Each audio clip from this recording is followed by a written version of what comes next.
Assalamualaikum warahmatullahi wabarakatuh. Selamat pagi anak-anak. Semoga tetap semangat dalam belajarnya. Hari ini kita akan belajar tentang faktor pendorong dan penghambat terjadinya perubahan sosial. Akan tetapi, untuk tayangan hari ini, saya hanya membahas tentang faktor pendorong terjadinya perubahan sosial. Untuk materi faktor penghambat terjadinya perubahan sosial akan saya sampaikan minggu depan.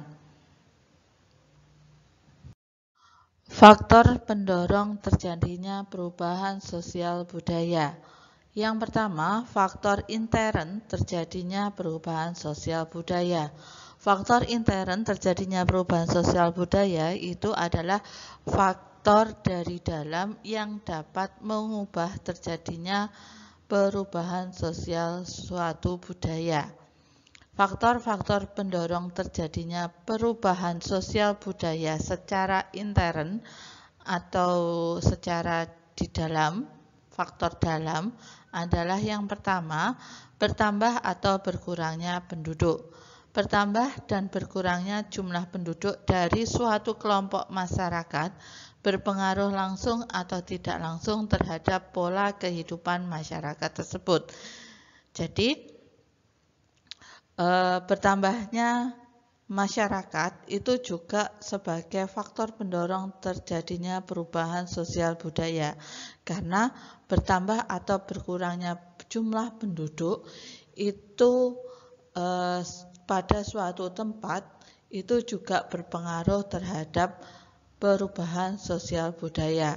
Contohnya, berkurangnya jumlah penduduk dapat mempengaruhi sistem pembagian kerja. Jadi, kalau jumlah penduduknya banyak, maka sistem pembagian kerjanya juga akan bisa dipilah-pilah lebih banyak lagi. Kemudian, kegiatan gotong royong.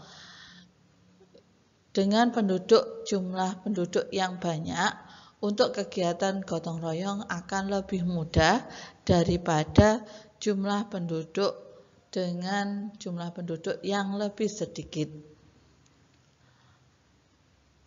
Kemudian kegiatan upacara, itu juga begitu. Dengan jumlah penduduk yang banyak, biasanya kegiatan upacara lebih meriah daripada jumlah penduduk yang lebih sedikit. Yang kedua, penemuan-penemuan baru atau inovasi baru. Adanya penemuan-penemuan baru atau inovasi di masyarakat mendorong terjadinya perubahan sosial budaya masyarakat, di mana kemajuan teknologi itu saat ini mengubah banyak budaya-budaya Indonesia menjadi budaya yang lama itu banyak yang ditinggalkan. Secara sosiologi, inovasi merupakan suatu proses sosial budaya yang besar. Karena contoh di lapangan, dulu ketika bulan Muharram atau bulan Suro pada penanggalan Jawa, itu banyak sekali orang-orang di desa kita atau di desa sekitar itu mengadakan bersih desa. Akan tetapi dengan kemajuan teknologi dan pengetahuan, sekarang ini budaya bersih desa di daerahmu atau bahkan yang kamu tinggal di kota itu bahkan sudah tidak ada lagi. Akan tetapi untuk yang masih tinggal di desa itu masih merasakan bagaimana meriahnya upacara bersih desa di tempat tinggalnya. Ketiga, faktor intern ketiga adalah pertentangan-pertentangan dalam masyarakat. Pertentangan adalah proses sosial antara perorangan atau kelompok masyarakat tertentu yang berusaha dengan sadar atau tidak sadar untuk menentang, menjatuhkan atau melawan pihak lain. Pertentangan atau konflik yang terjadi dapat mendorong terjadinya perubahan sosial dalam masyarakat tersebut. Contohnya, konflik antar generasi tua dan generasi muda mengenai pandangan terhadap kebudayaan Barat. Contohnya sekarang ini banyak generasi muda kita yang suka atau menyukai K-pop atau budaya Korea daripada budaya-budaya Jawa.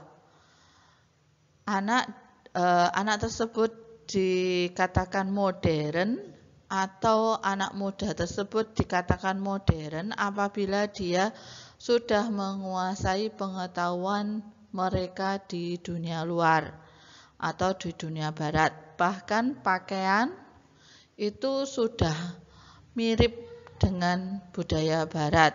Ada yang berpakaian itu mini. Untuk yang perempuan dia pakai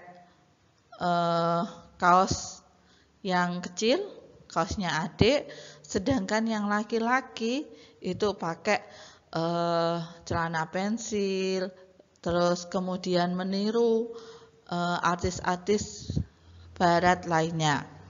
Itu dikatakan dia adalah anak gaul atau anak modern. Sedangkan generasi tua menganggap budaya tersebut kurang pantas terhadap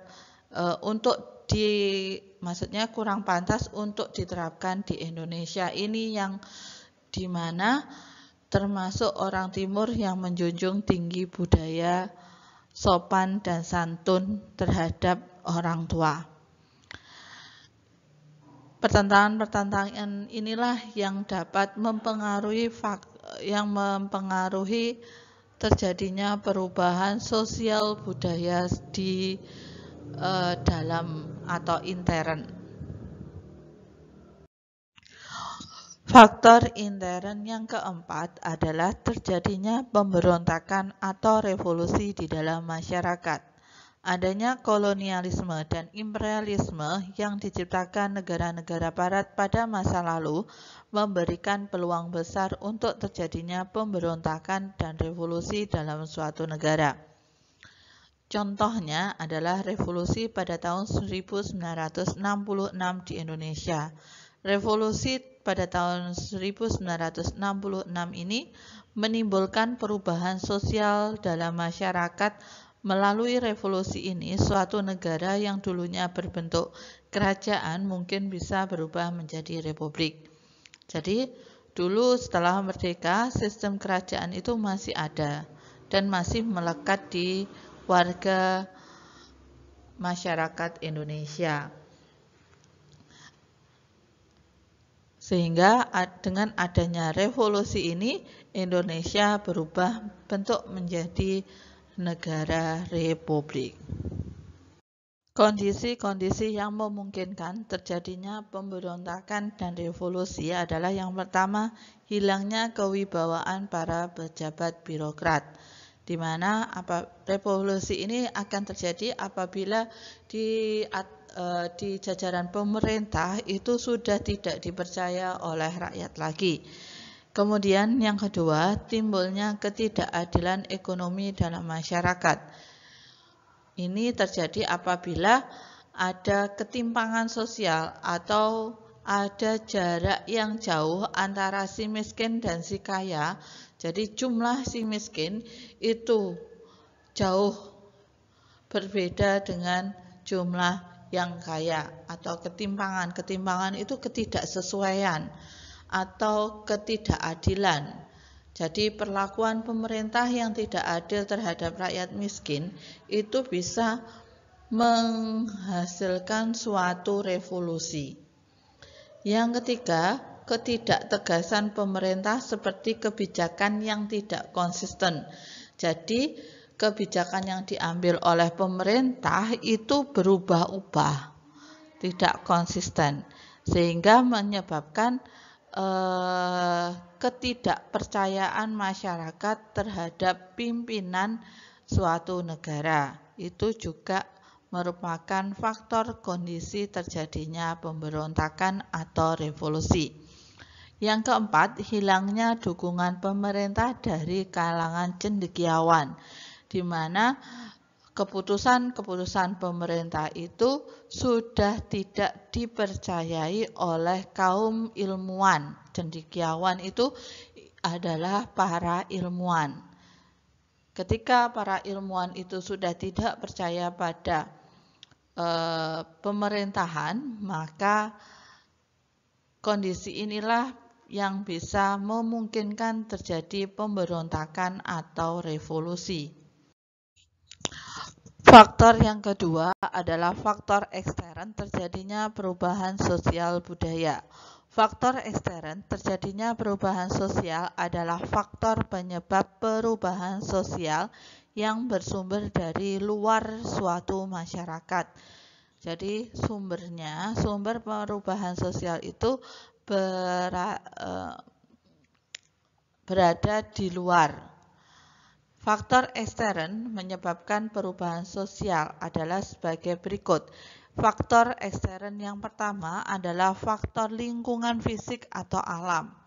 Perubahan lingkungan alam dapat menyebabkan terjadinya perubahan sosial budaya dalam suatu masyarakat. Sejarah peradaban manusia membuktikan bahwa terjadinya bencana alam seperti gunung meletus, gempa bumi, dan banjir besar dapat merubah suatu kondisi sosial budaya dalam masyarakat yang terkena bencana tersebut.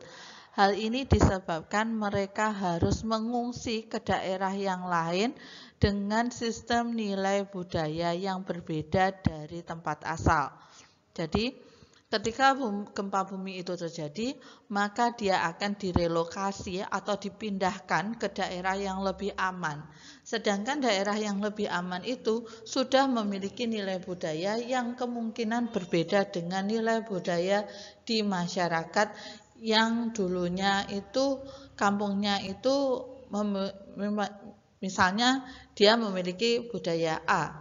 Kemudian karena terjadi gempa atau tanah longsor, dia diungsikan dan direlokasi atau dipindahkan rumahnya ke daerah B yang memiliki budaya B. Sehingga mau tidak mau, suka tidak suka, masyarakat dari kota A atau desa A itu akan mengikuti budaya atau sosial budaya dari kota B.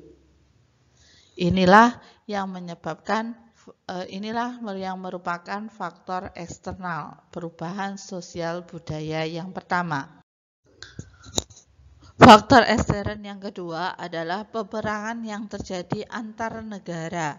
Peperangan dapat menyebabkan terjadinya perubahan sosial budaya.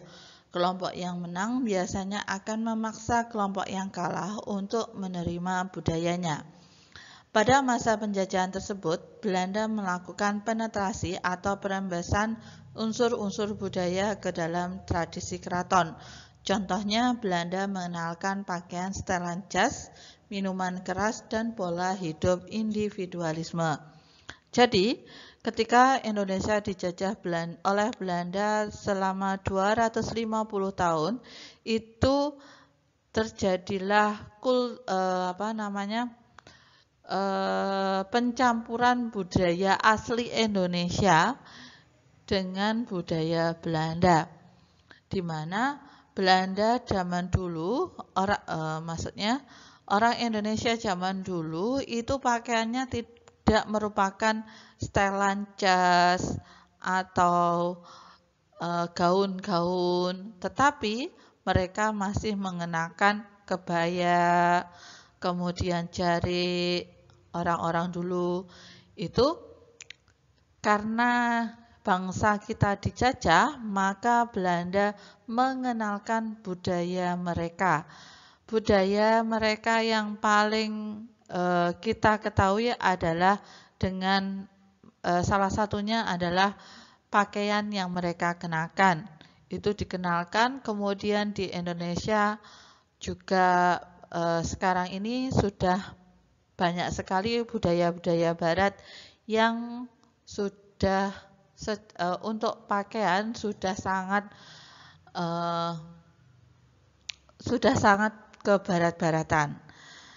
Kemudian budaya minum-minuman keras. Budaya minuman keras itu sebenarnya merupakan budaya asli bangsa barat.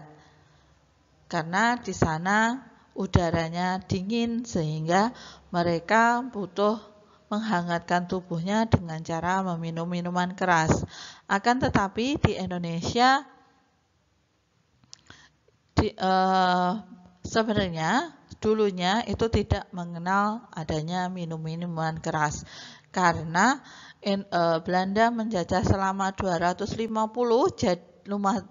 tahun, jadi itu menjadikan suatu kebiasaan bangsa Indonesia sampai saat ini.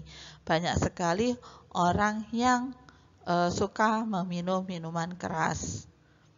Kemudian pola hidup individualistis, di mana mereka hidup dengan, maksudnya dia itu individualistis itu dia sendiri, tidak menyukai gotong royong.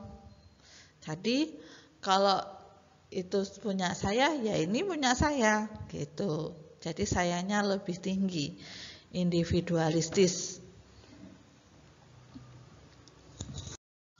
Faktor ekstern yang terakhir adalah pengaruh kontak kebudayaan masyarakat lain atau luar. Kontak dengan masyarakat lain tidak hanya menyebabkan proses meniru dan menyebarkan unsur sosial dan budaya asing oleh suatu masyarakat, tetapi juga menyebabkan terjadinya proses pertukaran budaya. Contohnya, kebudayaan Indonesia itu banyak percampuran dari masyarakat India, Cina, dan negara-negara sekitar Indonesia. Kemudian, pertukaran budaya adalah proses sosial yang timbul bila ada kelompok masyarakat dengan latar belakang kebudayaan yang berbeda saling bergaul secara intensif dalam jangka waktu yang lama, sehingga lambat laun kebudayaan asli akan berubah sifat dan wujud membentuk kebudayaan baru sebagai kebudayaan campuran. Jadi, masyarakat Indonesia itu percampuran antara ada yang percampuran antara budaya Cina contohnya dari makanan bakpao itu dari Cina asli. Jadi di Indonesia bakpao itu beraneka macam isinya, ada coklat, ada keju, ada pisang. Sesungguhnya bakpao di Cina itu hanya berisi daging. Kemudian bakso itu juga kebudayaan dari Cina. Kenapa kok Cina? Karena banyak sekali Indonesia atau dahulu kala banyak sekali pedagang Cina itu berdagang di Indonesia. Yang kedua adalah percampuran dari bangsa Arab. Bangsa Arab banyak sekali kebudayaan Arab, makanan Arab. Sekarang ada roti Maryam, kemudian ada nasi kebuli, kemudian ada gambus, musik gambus. Itu dari kebudayaan yang dibawa oleh masyarakat Arab ke Indonesia. Ada hadroh. Hadroh itu juga merupakan peninggalan dari masyarakat Arab untuk Indonesia yang bercampur dengan kultur Indonesia sehingga dihasilkanlah budaya baru yaitu hadroh. Kemudian sekarang ini masih banyak lagi di Indonesia banyak sekali macam makanan yang sudah disesuaikan dengan lidahnya orang Indonesia. Contohnya Kentucky Fried Chicken. Kentucky Fried Chicken atau KFC itu berasal dari Amerika sana. Kemudian mereka membuka outlet di Indonesia sehingga Kentucky, masyarakat Indonesia mengenal makanan Kentucky. Bahkan kamu itu makan Kentucky hampir tiap hari. Itu adalah percampuran, salah satu contoh pencampuran sosial budaya yang ada di Indonesia. Demikianlah pembahasan hari ini.